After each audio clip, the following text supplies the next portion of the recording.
What's up guys? In this tutorial, I will show you how to factory reset your iPad.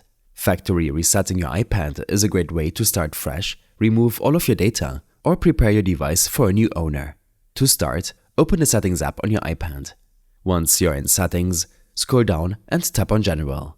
From here, scroll to the bottom of the General menu, where you'll find an option labeled Transfer or Reset iPad.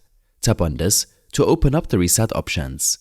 In the Transfer or Reset menu, you will see a couple of different options. Since we're doing a full factory reset, tap on Erase all content and settings.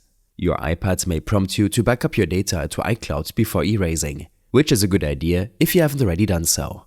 If you're sure your data is backed up, or if you don't need it, go ahead and proceed.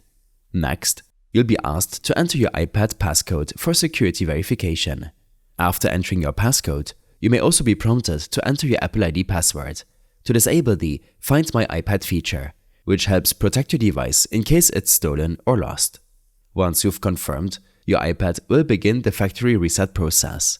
When the reset is complete, your iPad will restart and you'll see the Hello screen just like when you first purchased it.